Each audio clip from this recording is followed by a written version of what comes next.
No? Yes, maybe, I don't know. We are now. We are now. Okay. Yes, we can record this. So thank you for that question. We'll put this out on, I don't know where we'll put it, maybe on the CTL website or something like that. Does that sound good, Dom? Thank you. All right. Yeah, Kevin, just send it to me when you're ready and I'll post it. Perfect. Kevin, can you take care of that after the end of the session? That'd be great. Yes. You want so it looks the, like, oh, sorry. Go ahead. yeah, it looks like there's a few more people that are chiming in. So this is great. I know you guys probably have a very busy week this week and, you know, preparing for classes and those kinds of things. So let's just jump right into it. Does anybody have any specific questions that they would like to ask? Or if there's anything we can address and cover? I know Casey asked about just a few minutes ago about when we copy Canvas content from one course to another, how do you adjust those due dates from one term to the next? I believe that was your question, right, Casey? Yes, it was. Okay, so what I'm going to do is I'm going to share my screen. And I will kind of show you. Are you guys seeing my computer screen, my Canvas? Yes. This one Not right here? Canvas. Are you seeing my dashboard? I might be sharing the wrong screen. Hang on. Stop sharing. I must have clicked the wrong screen. I apologize. Share screen. It's that one. Share. Okay. Now are you seeing my Canvas page? Okay. Yeah. Thank you. Your dashboard, yes. Yeah. All right. Cool. All right. So Casey asked about when we copy Canvas courses over from one term to the next, how do we make adjustments to the due dates? So basically what you do, I want to see if I can find it. I think I have a blank, here we go, sample course. Well, I guess that is the sample course. So when I go to import course content, which is over there, I hope I didn't go too fast. I'll go back home and show you guys. Over here on the left-hand side, there's an import course content piece. So if you have existing Canvas content for the previous semester, and again, Canvas has kind of redesigned a few things on the home page and different stuff. So it may look a little bit different, and they've taken away some navigation tools on some different things. First of all, I want to let you guys know they moved the student view to an icon in the upper right-hand corner of the page. It used to be listed over on the right side as one of these navigation options. So if you guys are having trouble trying to find where the student view is, they made it a little icon, a little eyeglasses icon in the upper right-hand corner. So feel free to share that with your colleagues. If anybody has questions about where's student view, why can't I find it? They just made it an icon and then they took away the verbiage.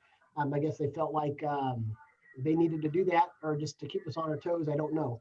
But anyway, where it says import existing content, you want to click that box, and then you can choose a Canvas course. So I'm just gonna, I'm not gonna actually do it because I already have content in here, but I'll show you how you need to do it. So I'm just gonna, for you guys, you should have a list of all your previous courses by semester listed. So you can choose the course from your, for your existing list. You can either choose all content if you want to bring over all content from previous semesters. I recommend you do that anyway. Even if you're not using all the content, you can always hide it or delete it on the back end. But if you just want to do specific content pieces, you can choose that as well. And when I say specific content pieces, that's not specific items like one assignment or one discussion post forum. That like brings in all assignments or all quizzes or all the question bank questions. So they bring them in different groups like that. So you can't pick and choose individual items, but you can pick and choose different sets like assignments, quizzes, discussions. But again, I recommend you just bring over all the content, and then you can adjust those later, or you can hide and delete stuff. Matt, can I interrupt for just a Yes, second? please. With that process right there, I know I'm ready. oh, I'm sorry. I know that we have the ability to pick a previous class. Is there a length or a time length? Can we go back 2 years? And the only reason why I'm saying that is I'm teaching the same class this semester that I did, last spring and then the previous spring. But last spring, obviously, we had to flip and do all kinds of things. So can I pull from 2 years ago? I guess that's what I'm asking. Any Canvas course that you've previously taught that you were an instructor for, you should have that listed there. Uh-huh.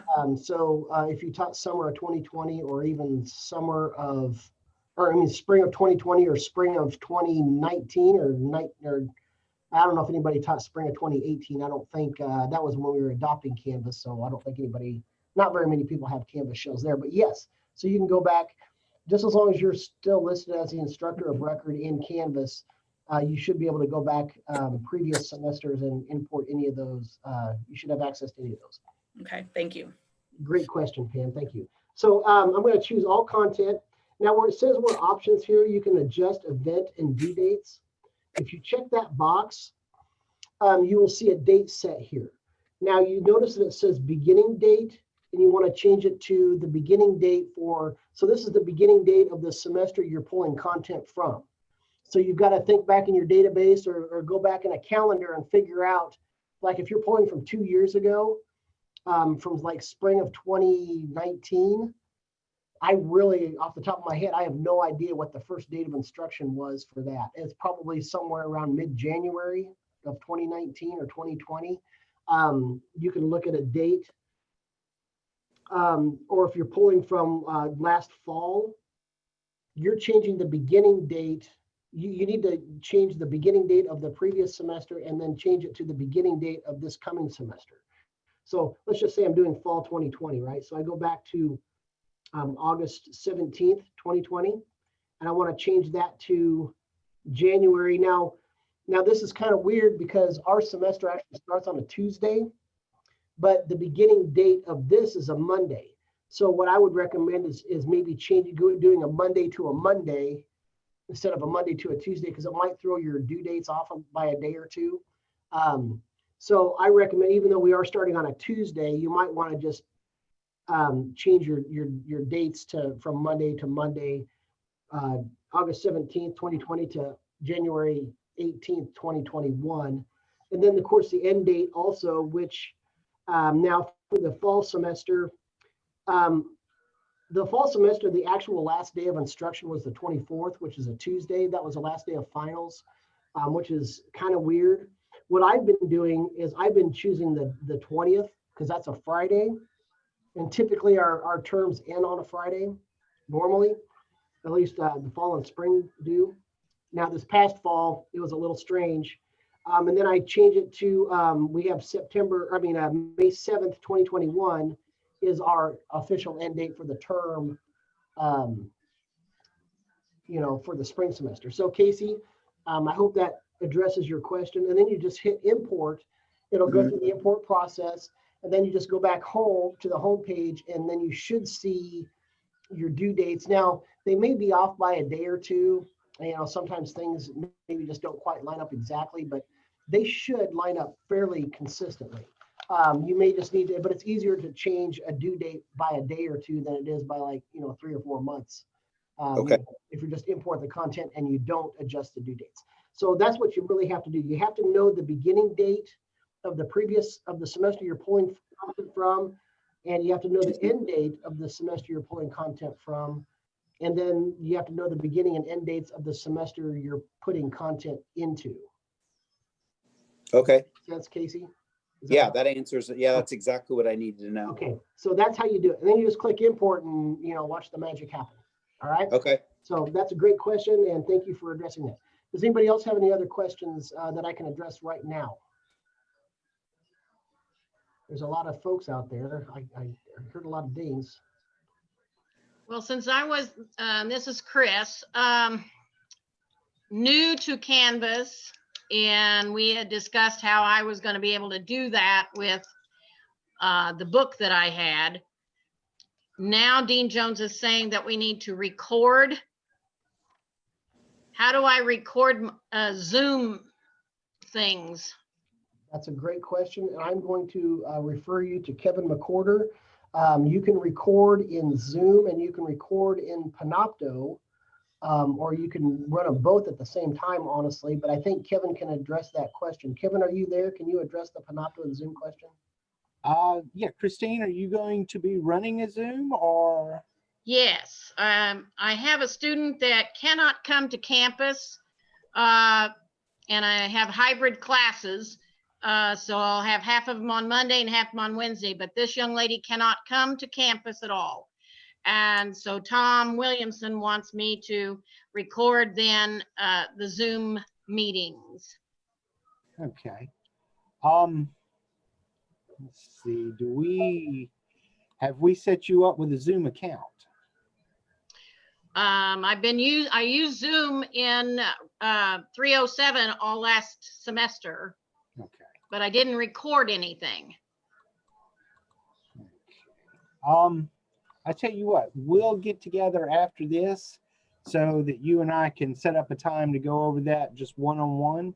Okay. Unless everybody has a question about recording in Zoom. Is anybody else interested in learning how to do that, or maybe you already know how to do it? I Okay. know it's a pretty common practice nowadays with our online and hybrid classes. So All right, Christine, we'll set something up after this and get together one-on-one, and we'll go over recording in Zoom, uploading it in Panopto, and we'll get you all set up. Okay. Thanks, Kevin. All right. yeah, and for those that are watching this, because we are recording this session, so if you're watching this after today or whatever, if you do have questions about Zoom or Panopto, Kevin McWhorter is your guy. Just reach out to him, and he will be able to assist you with anything you need with the Zoom and Panopto. So that's good. So does anybody else have any other questions, specific questions that they need addressed? Yes, Dom. So I don't know if anybody else has had this problem, but when I set up my course every semester, one of the things that I've tried to do is go into the calendar and slide assignments to make their due dates change. And I don't have much success with that. I run into two problems. One, it'll say this assignment is locked. And I don't know where I've locked that. And another, this semester I noticed it wouldn't move at all. I would move it to another date and it would just disappear from the calendar. And then when I refreshed the calendar, it was back at its original date. So I don't know if anybody else has experienced this, or if I'm a dumb, or if I'm doing something that I'm not aware of. Are those dates like from a previous semester, or are you just moving it? Yeah, so when I have everything migrate over and it shows up in my new calendar, instead of going in and manually changing all the dates, one of the things that the Canvas folks had told us during the great migration for Moodle is all you have to do is slide it over and it's perfect. And I've never had it work right. Really? Yeah. See, I've been able to do that, but I haven't done it lately. So Okay. this is another thing. Canvas, like I said before, Canvas makes a lot of really bizarre changes on occasion, and you don't know or understand why, or maybe things don't work the way they used to. But every 8 weeks, they do some type of an update, whether it be a subtle thing or a couple of subtle things, or it's a major thing. Like remember we had to come out with we had to learn the new grade book last year or 2 years ago, and then of course I caused campus-wide panic when I said that new quizzes is going to be replacing classic quizzes. I retracted that. It's not going to happen for at least another year and a half, so nobody freak out. So I don't know, but I can look at my calendar and see, and I'm not sure where my share screen, there it is. Let me just see if this, let me go back. So like if I have something that's due, so like I have something in October, how do you like change it from like an October date to like a January date? Well, Is that what you're talking about, or? no. So the assignments, when I open up, so I copy last semester's class to this Yep. semester. Mm-hmm. All of these items that you have on your screen will migrate over, and they try to find a similar date for it to be on. Okay. And then when I say, okay, it didn't migrate properly, it should have gone to Wednesday the 30th, let's say. Okay. And you try to just push it over, I have many times, well, now it's calling me a liar, but many times I've had it where it won't move. It'll say you can't move something that's locked, or it will, and this semester was the first time I had it happen. It just plain disappeared. I couldn't even find it. Really? Yeah, That- when I refreshed it, it was back in its original position, but I've always had to manually go into each assignment and change its dates. Wow. What web browser are you using? Chrome. And are you running the most current version of Chrome? Oh, you're going to call me out on what they said yesterday about my Canvas not being up, or my Zoom not being up to date. I don't know. My computer is a bit wonky. Anytime I try to do updates, Yeah, I don't hear you. always get approval. Shall I try doing that?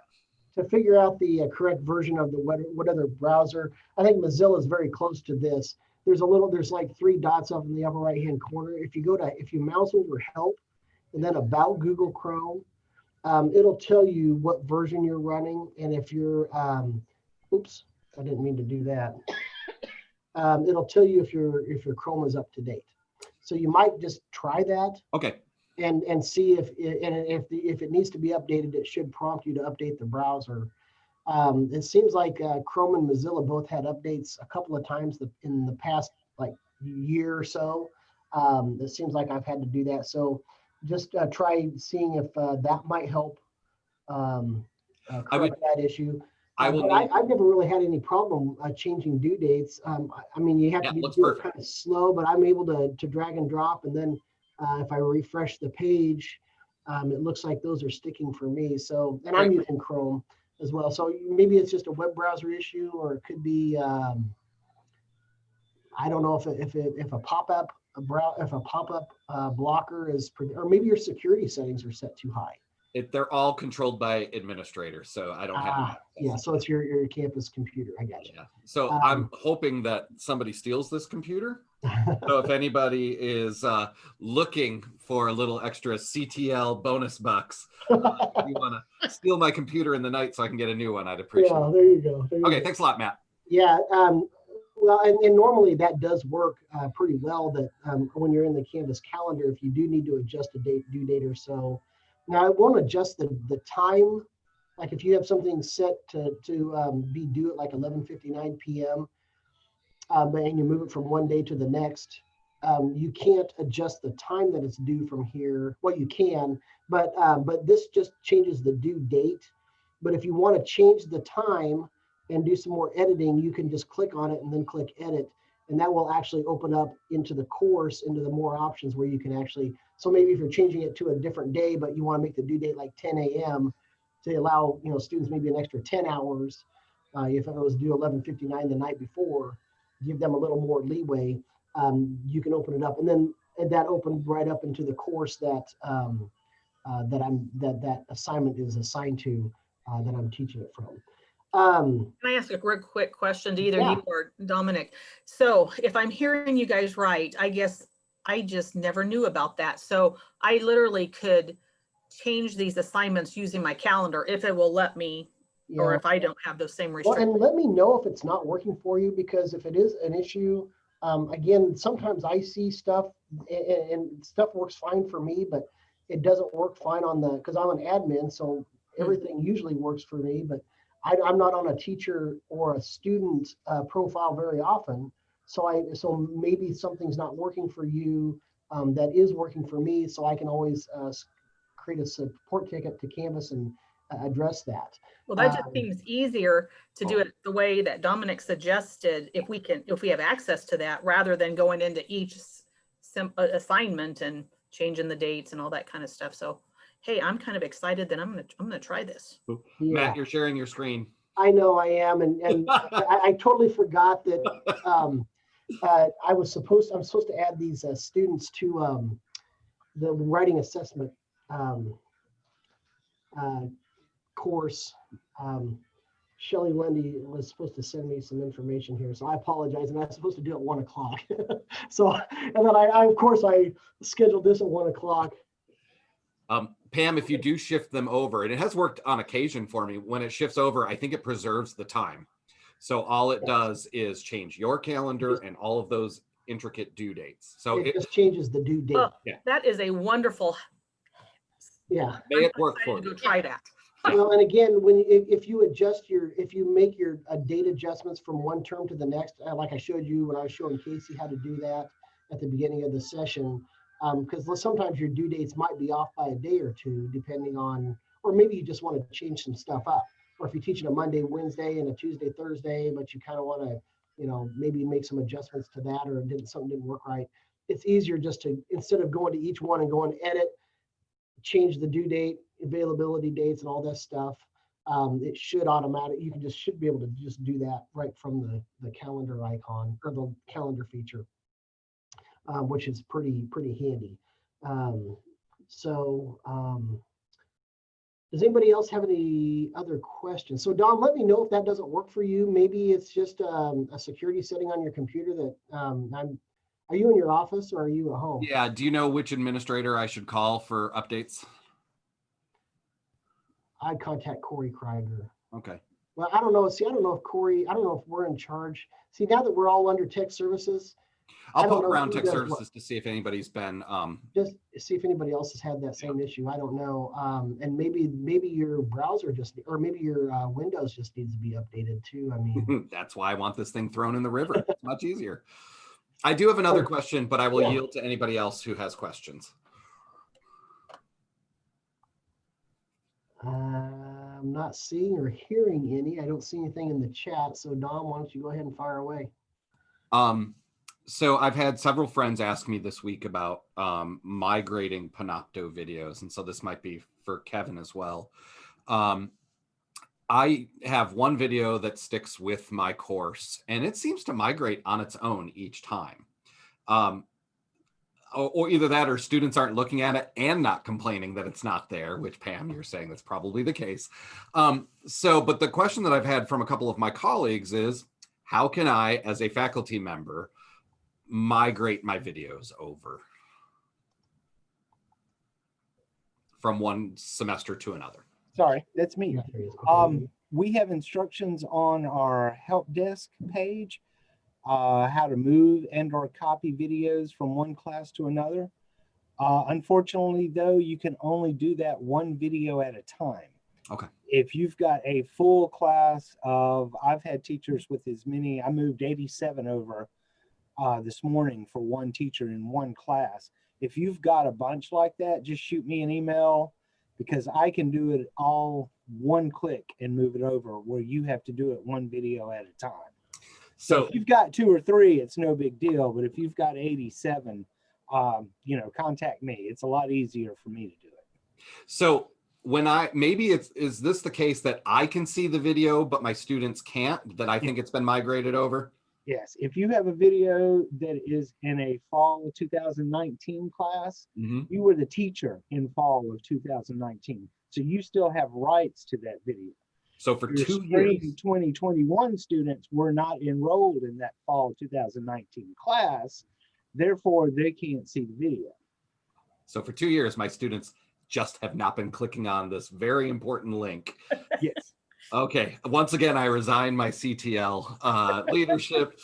And then you did clarify another question for me because there was a debate. Is this your job, Kevin? Yes. Should that we is my ask job. to do that or not? Okay. Yeah. That's wonderful. And then where can I find those instructions? Can I find it at the Mojo help desk? Yes. Just look under the Zoom Panopto link and you will see, let me pull it up actually.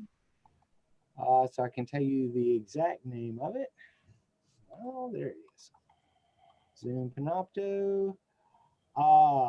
Moving and copying videos to a different folder in Panopto. Thank you very much. Now, again, that's the way it's set up for instructors. You have to do it one at a time. It's kind of a fail safe on there so you don't accidentally delete something or knock out an entire semester's worth of videos. But yeah, if you've got a bunch in there, just let me know because I can migrate the entire class over in one click. And that is just specifically through Panopto. If we have something else, like we uploaded as Zoom and did not put it through Panopto, Zoom recording, let's say just into the Canvas shell, that should be fine. If you're specifically talking about Panopto. Right. Okay. That's the thing about it. When you copy a Canvas course over from semester to semester, If you directly uploaded a file, that will copy with the Canvas course, but Panopto will not.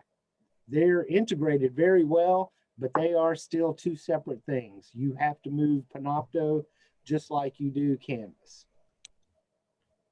or Canvas information inside the shell. I don't know. Matt's got the terminology. He knows. Whatever you call it, the Canvas thingy. That's the official term, right? Yeah. All right. Any other questions? All right. Then I'm going to. Oh, there's Philip. We'll get Philip to that. I just got him. All right. Well, so nobody has any other burning questions or anything that they need to know before classes start next week? Copied Canvas. Stan, do you have a question? Araceli, I think you had your hand up. Anybody? Yeah, I have a question, Mark. Okay. Yes, sir. For the lockdown browser, I want to show it to students during the first lecture from my Spread 214 where I'm teaching. So I download it on my own computer, lockdown browser application, but I cannot open it. When I click open the lockdown browser, it asks me first to close PowerPoint, Yep. PowerPoint exe. So since it doesn't really work, I just need to avoid this kind of fiasco and next week. So what should I do? Okay, I was going to get into a lockdown browser because that's one of the new things that we've adopted for Canvas. This spring, we just got the lockdown browser at the end of the last semester, but we just didn't get a chance to roll it out for finals.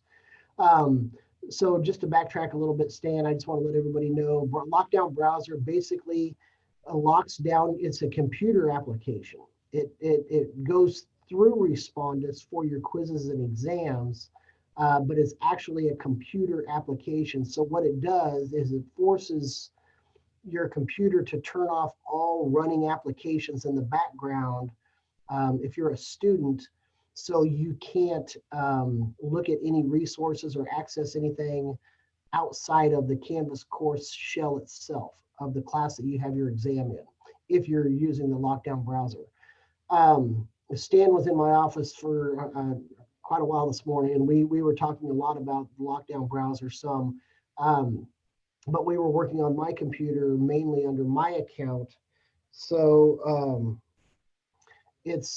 but now you're telling me you've installed the lockdown browser, and when you turn it on, it's telling you need to turn off your PowerPoint. It's telling you that you got to turn off all of your applications, which that's what it's supposed to do. So, and this is brand new. I know we just got back from break, and I just haven't had a chance to test out all the intricacies of what it does and what it can and can't do. So it's kind of a work in progress. It is available for you guys to use now in your Canvas courses, and I was going to show you guys a little bit today about what that entails. But it sounds to me like when you run the application, I'm wondering, Stan, since I'm an admin for Canvas and for Respondus, it probably allowed me to do it because it didn't prompt me to turn off anything when I was demonstrating it today with you. But now you're telling me that on your computer, you can't have your PowerPoint and your Panopto and your Zoom all running in the background to demonstrate it to your students to show them what it looks like. Is that correct? Yeah, exactly true. Yeah, I downloaded the application, which is called Lockdown Browser, and I try to open it. I click on it, and it shows that it's loading, and then it shows you must close the following programs before starting the browser: Microsoft PowerPoint, PowerPNT, exe. I even don't know where to find it. So well, it'll tell you to, if you just keep clicking close, it'll automatically close those applications for you. Does it say close? Well, no, it closed only the Google and all of the others, but not this one. I have this repeating all the time. I cannot show this to students. Okay. I think what we're going to have to do, maybe I'm going to have to come over to your office and take a look and see what you're seeing. Because apparently this is different than what we were looking at on my computer today. So, like I said, this is new, so I'm still trying to figure it out as well about how it all works. Typically, how it's supposed to work for your students is they're not supposed to have any applications or any web browsers running other than Lockdown Browser, which let me share my screen here and I will show you what I'm talking about. Which one is it? This one, share screen. Okay, excuse me. So first of all, I just want to show you a couple of things. Are you guys familiar with our Mojo website through the technology services? I'm hoping this is something we're trying to get this out to faculty and students. Could you show it to us, please? Yeah, it's kind of a one-stop shop for all things technology. If you go to mwsu.mojohelpdesk.com, I will put that on the chat if I can find the chat. Oh, how do I expand this so I can see everything? Hang on. Oh. Kevin just dropped it in for us. Okay, thank you, Kevin. I appreciate that. This is, so first of all, if you or your students have any questions about anything, they can just type in some keywords. And we have several articles in here related to pretty much anything technology that Missouri Western works on. So if they click on, if they type in like Canvas, for instance, it's going to bring up all the Canvas articles, anything that has Canvas related in that, an article for anything that has Canvas related in that. So it's really kind of a neat one-stop shop place that you can go. Let me go back. Hang on. Go back to that. And then if you scroll down underneath, we have several, there's like general questions for students and faculty about how to do, how to pretty much do anything technology-wise, how to reset a password, how to, you know, connect with a Macintosh or whatever. There's a lot of different things. There's, for our purposes today, and we have, there's one for students and there's one for staff, faculty and staff as well. For our purposes today, we're talking about Canvas and Panopto stuff mainly. But if you, for the browser lockdown thing, if you click on Canvas, we have a lockdown browser tutorials for students. And we also have a lockdown browser information for faculty. So if I click on this for the faculty, and I apologize, I wish the text was a little bit different color, but it's a light gray on a white background. So sometimes it's a little harder to see on a computer screen, but, and you can ignore the new quizzes information right now. But if you scroll down, here's the lockdown browser information that your students should be aware of and you need to be aware of. But specifically, I'm talking about this paragraph right here. There's a specific URL and instructions along with recommended verbiage for your syllabus that provides students with the necessary information to download, install, and use Lockdown Browser in any of the courses that that faculty require Lockdown Browser for. And there's a link right here that says specific URL, and I apologize, it's a light gray. I don't know why they did a light gray, but they did. If I click on this, this is the Missouri Western Lockdown Browser app. You can just click install now, and it will download and install the Lockdown Browser application on the student's computer. We're also pushing this out in our computer labs, both in our PC and our Mac labs across campus. Matter of fact, I just sent that information to the technology services today, so they will be deploying that to the computer labs by next week for sure. Where the Lockdown Browser we should be on the desktop anyway. If students are using a Macintosh computer, there is a Mac version, This is for a PC version, but if you click install, it'll just kind of run through a little installation process thing. And when you're done, you will have a little icon that looks like this browser lockdown application. So like I said, this application is for your computer. It doesn't really, it reads Canvas because it knows that if you tell a Canvas that you want to use Lockdown Browser for a specific quiz, and I'll show you how to activate that here in a moment, the students have to first activate the Lockdown Browser, and then they have to log back into Canvas and then navigate to the course, and then they're able to take the exam. And what happens when you open, when a student activates Lockdown Browser, that's what's asking me that. I can close that. Now I've got to, you're probably not seeing my computer screen. You notice that it's blue here. Is that correct? That's all we see. Yeah. Yeah. So I have 3 monitors in my office. So I have 3 computer screens.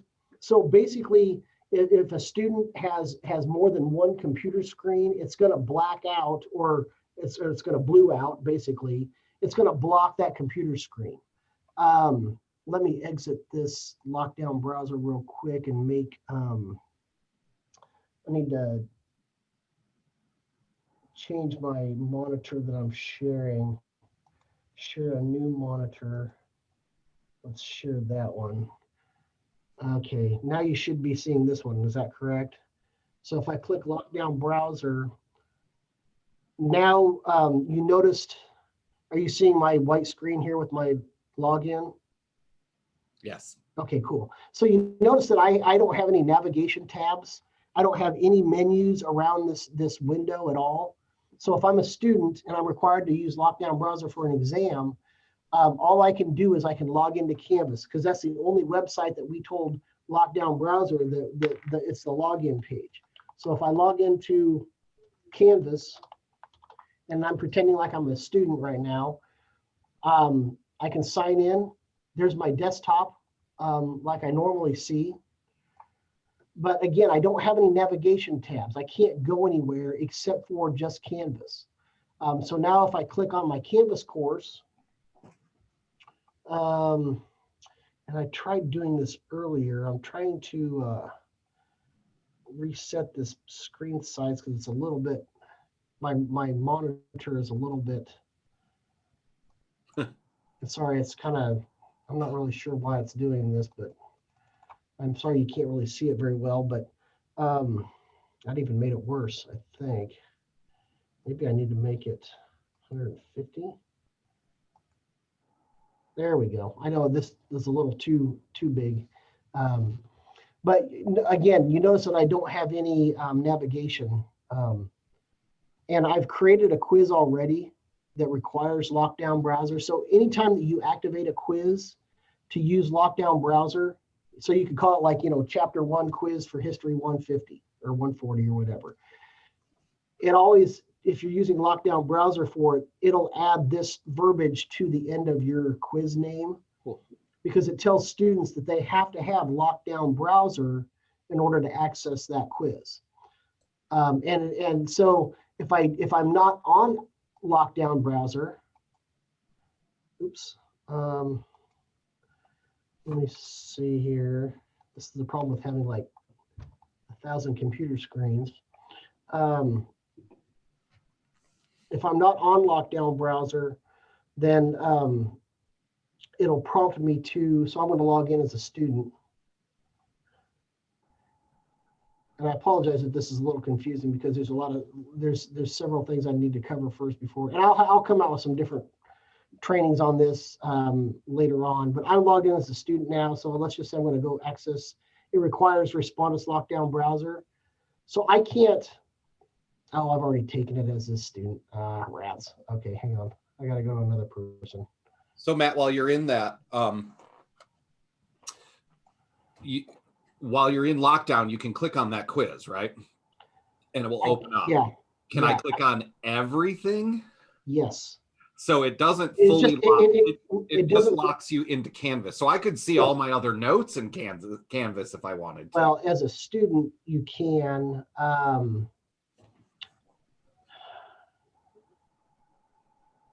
But once I start a quiz, I could back out if I wanted to, if the quiz lets me. well, and there's a setting, and I'll get to this in just a moment. When you tell a Canvas that you're using Lockdown Browser for a specific quiz, like for this one, there's options that you can choose from. And the first option is to lock the student into that particular quiz until they submit. In other words, they can't navigate outside of, they can't like leave the quiz window, go to like, let's just say, files or assignments or discussions, and then get back in and resume the quiz. They're locked into the quiz until they submit. Great. That's what I wanted to know. So And I'll show you that here in a moment. Thank you. But I'm demonstrating from a student perspective, just real quick. This is what it looks like. So I'm in as Michelle, right? And so if I click on this quiz, I want to take it. I say, okay, well, I'm ready to take the quiz. It's going to say, well, wait a minute, you don't have a Lockdown Browser. You're not using the Lockdown Browser application because it's not activated right now. You notice that I have my navigation tabs and I can do all kinds of stuff. That means I am not running the Lockdown application. So it prompts the student to download the program. Well, if they already have the program downloaded, then I can just go to, I can just, open up, oops, I didn't mean to do that. I'll bring this over here. So now I can open up my Lockdown Browser application. Take a second here, sorry. So this is what the students need to do. So you might want to, if you're planning on using Lockdown Browser, there's some things they need to know before the course starts. They need to download and install the application, and they're going to be using Lockdown Browser for some things in your class. So you might want to prompt them to just go ahead and download the application like on the first day of class, so it's ready to go. Oh, now I can log in as, I'm not logged in as Michelle anymore. Hang on a second here. Is that gonna help? No, I'm trying to get it so I can see it. For some reason, it's not. Let me go to 125% apply. Nope, sorry. Let me see. It's this computer monitor that I have. It's not allowing me to navigate to go over to the left so I can log in as a student. But if I log in as Michelle and I take the exam, I have Lockdown Browser, so now I have access to take that quiz. Okay, that's basically what I'm trying to get at. I just apologize, but this computer monitor just doesn't display that very well. That's the problem with having too many monitors on hooked up to your laptop, which is where I'm at. So Matt, this is Philip. I like this idea and the potential of it. I had just a couple questions, just if you can answer them in regards to. So just making sure that I understand it, it locks their internet screen, their browser essentially. Can they exit the browser and pull up, let's say, PowerPoints that they have on their computer or notes that they have on their computer? Is it just locking the internet to them? It locks the internet browsing tabs and windows, and it also forces you to close down any applications that you have running in the background. So Stan just a little bit ago asked that question because he wants to demonstrate it for his class, but he has PowerPoint running, he has Panopto and Zoom running. It told him he needs to close out those applications before Lockdown Browser can be launched. So again, Lockdown Browser, you only use it as a student. So when you're demonstrating it to your students, you need to make sure you're closing out of all of the applications that you have running in the background. So if you're recording with Panopto and Zoom, Kevin and I are going to have to figure that out, because I thought you could, on my end, I can do it, but maybe it's because I have admin rights to Respondus and browser lockdown. But apparently Stan was telling me that he was not able to do it. So I've got to figure out why. I'll be meeting with him to figure that out. But when you set up when you go to Lockdown Browser, which is on the course navigation bar here, and let's just say I'm going to pick an exam, I can click Settings. I'm going to say, yes, I want to require Lockdown Browser. It asks if you want to require a password. You can, or you don't have to. But under Advanced Settings here, this is where kind of what you were talking about, Philip. This one right here where it says lock students into the browser until the exam is completed, that is a great idea. However, it can have some potential downfalls, and it explains why. So in other words, a student cannot get out of the quiz and get back into it later on. So let's just say your exam is open for like 2 hours, right? Once they start, they have 2 hours to finish it. They can't exit the quiz, go to another tool in their Canvas toolbar, and like they can't go to assignments or discussions or quizzes and look stuff up or files or whatever. They have to stay in that quiz until they submit it, or the 2 hours have expired, and Canvas automatically submits it automatically. Now they do explain here, it says select this feature to prevent students from exiting the lockdown browser before an exam is submitted for grading. Optionally, a password can be entered to enable the proctor to close the browser during an exam. We don't recommend selecting this setting outside of a proctored environment. When this option is not selected, a student is able to exit the browser if their internet connection fails or there's an emergency. So that's kind of the reason why, or somebody's really trying to get a hold of me. That's the reason why, hang on a second. Turn that down. So that's kind of a tricky situation depending on what you want, if you want to activate that that option or not. And then also you also have the option to allow students to use an iPad. The iPad has a lockdown browser app that can be downloaded and installed on an iPad only. Also, if a lot of students use Chromebooks, so I highly recommend you check that box and let them use that, because Chromebooks aren't the same as like a normal regular PC laptop. Their inner workings are a little bit different, so you might want to activate that.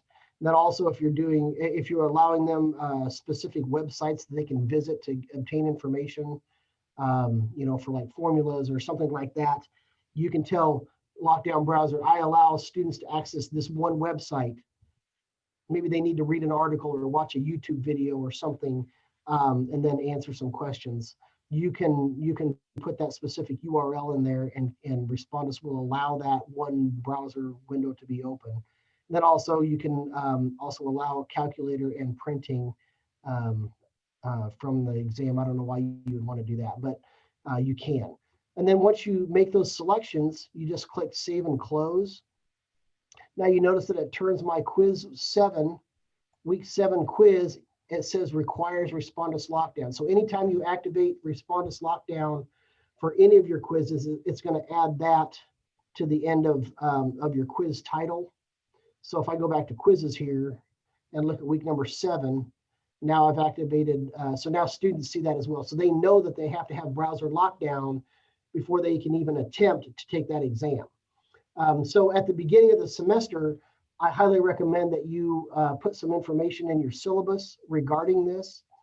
When I was talking to Stan this morning, I made a suggestion that maybe, and Respondus makes this suggestion as well, make a practice quiz, like in the first week of your class. If you're going to be using this sometime throughout the semester, make a practice quiz that either may or may not be worth any points, or maybe just extra credit. That way it forces the students to actually download and install the app on their computer, so it's ready when you actually have a real exam ready to be administered. using Lockdown Browser. That way they're not scrambling, trying to download it and install it while time is running out for them to try to access that exam to take it online. Maybe make just a practice quiz just so they can test it out, work out any bugs before they actually take an exam for real. And plus, another thing is, sometimes, you have to have enrollment verification for the first week of class. So making this like a practice exam, this would be a really good way to have your students participate to see if they're around that first week for enrollment verification. Everybody kind of has a little different method for doing that. But that's kind of the information that's kind of how you actually set it up from the instructor standpoint. So you don't have to use Browser Lockdown for all of your exams. Matter of fact, Stan and I were talking because he has a lot of quizzes during his class, and he has like 3 exams. And we're like, well, why don't you just do Browser Lockdown for your 3 exams, but don't use it for your weekly quizzes? And it's like, okay, that sounds fine. You can use it for any quiz, any exam you want. It only works for exams and quizzes in Canvas, or new quizzes if you're wanting to be using that soon. I haven't really talked a whole lot about new quizzes, but it is available to use in that platform as well. So like I said, or showed you guys before, let me go back to this Mojo site, wherever it is. There it is, IMC resources. If I go to Canvas, Lockdown Browser. So I showed you how the specific URL where you can install or the student, you don't have to install anything. Your students have to install that. That's a student app only. As a faculty member, you don't need the app because you're not taking the exam. Unless you want to take it in the student view, you can download and install the app and then use the student view to take the quiz just to test it out. Another important thing right here is instructions and resources. This is for mainly faculty, but there's some student resources here as well. But there's like some different reasons and things on why you would want to use Browser Lockdown. And then also information to add to your syllabus. This is kind of an important thing you may want to consider putting into your syllabus if you're using Browser Lockdown, because this will prompt your students to read over this information. They know that you're going to be using Browser Lockdown. It's not going to be a huge surprise when it comes time for you to use that, unless they never read your syllabus, but that's on them. It's not really your problem. But it says, like using Browser Lockdown in online exams, you may just copy and paste this information and put it right into your syllabus, along with that link that I showed you where students can download that Browser Lockdown application. You may want to put that in your syllabus as well. But again, the Browser Lockdown is simply that. It locks your window so students can't open other applications or windows while they're taking an online exam. That's basically what it is. You may also see, and then there's also some resources for students here. There's a 2-minute video, and you can copy and paste that link into your syllabus as well. The more resources and information you can give your students from the get-go, the more they're going to feel comfortable once it comes time for them to actually use that. The first time or two, it may feel kind of intimidating when they're using that Browser Lockdown feature, but once they use it once or twice, they know, okay, well, this exam requires Browser Lockdown. I just have to open up the application and run Canvas through the application. So it launches to the Canvas login page. You log in with your Missouri Western credentials. Once you have the app downloaded, you navigate to your course. And I'm going to go to student view here real quick. Maybe. Is it going to let me go to student view? Oh yeah, there it goes. And then here's like my first quiz that I have Browser Lockdown. So now I can take the quiz. It requires a passcode. which I put that in there. And then there's my questions. I apologize, I can't show you. It's falling off the screen here. I think it's just the way my computer screen is set up. Hey, Matt, Yes. is there anything that prevents them from using another resource like their phone or a tablet that they might have in addition to that? That's a great question. And right now, currently, there is not, because Canvas, hang on a second. Let me see if I can get out of the student view.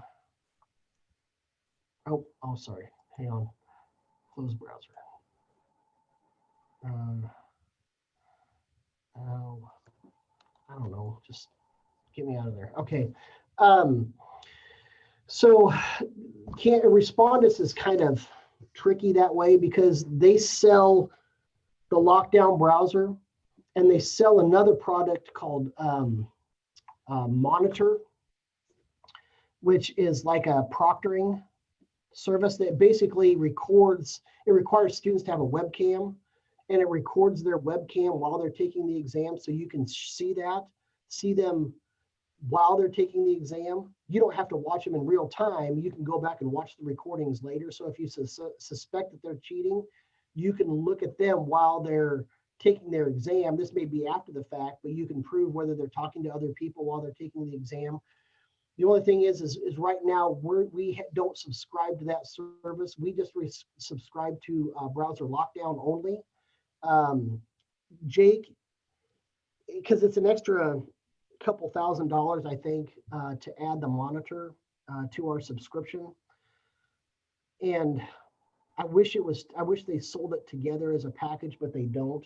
They sell it as two different things, even though they kind of go hand in hand together. So there's not really a way that you can monitor or see, and there's not a way that you can tell if they're using other resources while they're taking the exam. The browser lockdown feature only locks down the browser, so they can't physically go to another website or access another application on that computer that they're actually taking. But no, if they have a phone or if they have friends in the room, again, you really can't prevent anything with that because we don't have Monitor. But Jake is hopeful that we can maybe upgrade our subscription next fiscal year to include that service, but I can't promise that we're gonna get that. So there are a couple of ways that you can prevent cheating with your online exams in that fashion. What I recommend is you put a fairly strict time limit on your quizzes. So if you're giving like a 10 question exam, maybe give them 7 to 10 minutes once they start that exam to complete it. That gives them a minute or less per question to answer before they have to submit. So that does not allow them a whole lot of time, even if they are collaborating with other colleagues, and you're not aware of that. It doesn't give them a whole lot of time to discuss stuff. Giving them 30 to 50 seconds per question to answer a question before the quiz automatically submits on them. So making the time limit shorter once they start the quiz to complete it. That's a good way. Another good way is to randomize your questions and your ABCD order if you are using multiple choice questions. That way, every time a quiz is attempted, the students will not get the same set of questions each time. So like if I'm sitting next to my best friend and we both start the quiz at the same time, my set of questions are going to be completely different than his set of questions. Yes, we may be able to talk about it, but we're not going to be able to see the same questions and may not have the same answers. And again, putting a fairly strict time limit and maybe an availability window, like maybe 24 hours that they have to take this exam. Some faculty members open up their quizzes for a whole week. Say you've got, from Monday through Sunday to complete this quiz. Other faculty members, they give them 24 hours. You have 24 hours to complete this quiz on this specific day. So those are some other things that you might consider when you're creating your exams that might help prevent cheating. But really, there's not a really foolproof way to prevent cheating with online exams, but there are some ways that you can set up your exams to kind of help curb some of that. And I think Dom is going to talk about, and Shauna are going to talk about this a little bit more tomorrow.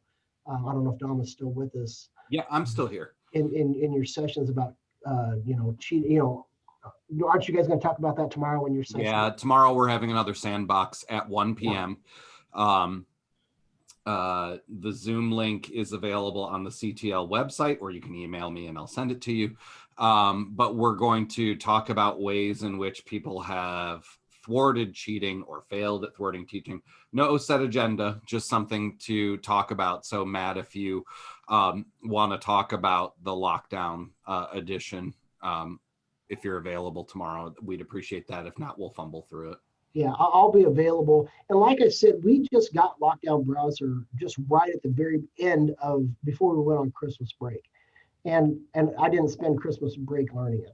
I apologize. I had other things to do. So I'm still kind of learning it. And Stan and I, we spent, a couple hours this morning going over several things with Canvas, and we spent a good amount of time with browser lockdowns. And I learned some stuff from a teacher's perspective. And now speaking with you and what you're experiencing with your computer, Stan, I need to look into what exactly you guys see. I might be reaching out to some of you guys, or maybe you guys can just let me know. Are you able to run applications in the background?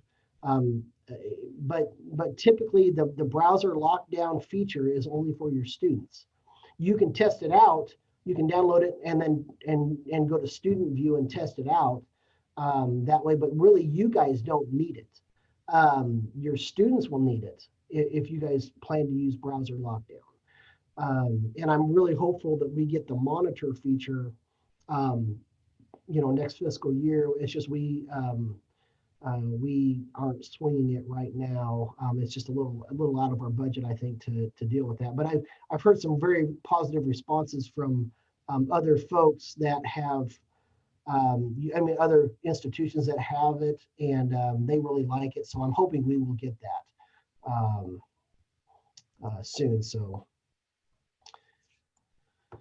I know that was kind of a crash course in the lockdown browser. I kind of wanted to show you a little bit of where the resources are. So check out that Mojo site if you're interested in using it. Please reach out to me, and maybe we can set up a one-on-one. I can come to your office and we can kind of talk about how you want to use it for your classes. In talking with Stan this morning, I think he felt a little overwhelmed about using it for all of his quizzes and all of his exams and everything.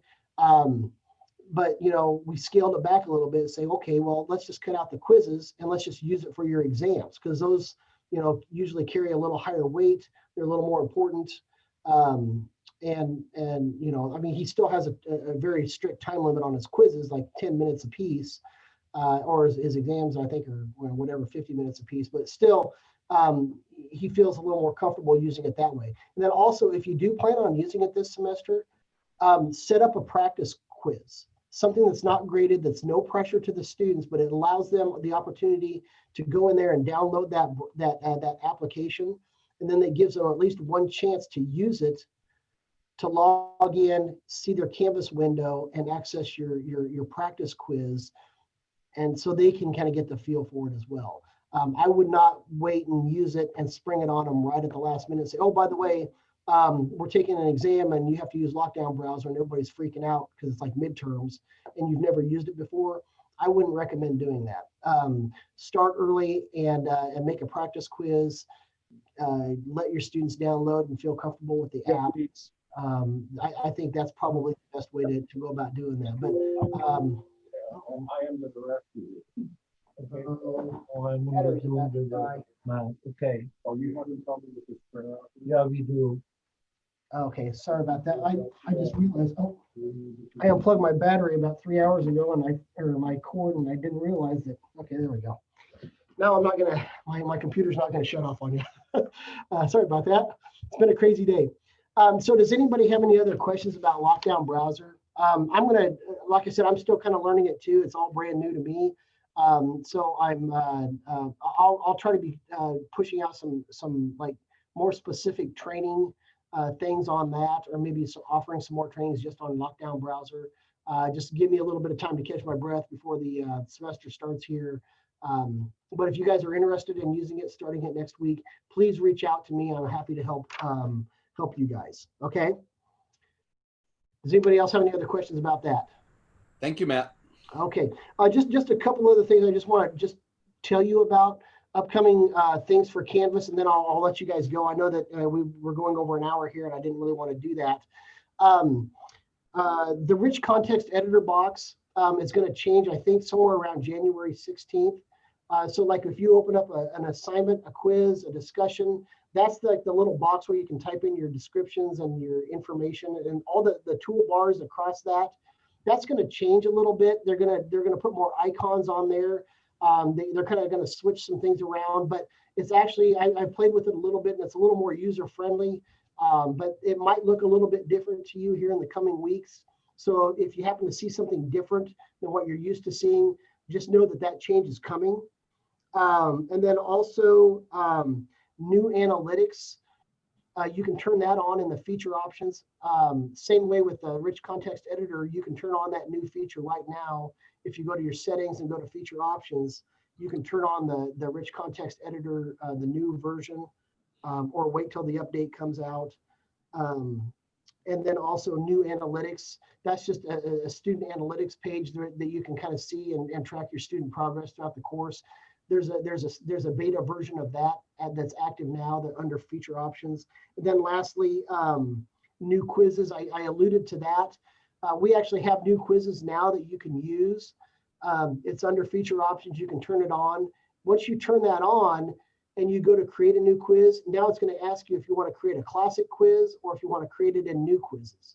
The classic quiz is what we're using right now. You can stay with that. If you're interested in using new quizzes, please feel free to reach out to me. Give me a couple of weeks to, catch my breath here as the semester starts. But if you're interested in using some new quizzes and you need some help importing your question banks over, now I can help you with that. I just need a little time. By next summer of 2022, which is about a year and a half from now, I'm hoping they're going to have a migration tool that will easily import questions from the question bank and classic quizzes to the new quizzes question bank. But if you're interested in using new quizzes, please feel free to reach out to me. Again, reach out to Kevin McWhorter if you have questions about Panopto and video or Panopto and Zoom, or if you have any other specific questions, we're available to help. Appreciate your time this afternoon, and be safe and have a good rest of your week, and good luck with the rest of your the start of the semester. Thank you, guys. Christine, before you get off, I'm about to send you an email with a Zoom link that you and I can talk about the Zoom stuff you were asking. I'm not sure if she's still on here, Kevin. Yep, I am. Oh, yeah, there she is. Okay, you're in the upper corner there. Okay, thank you, guys. Let me know if you have any questions. Have a great day. Bye.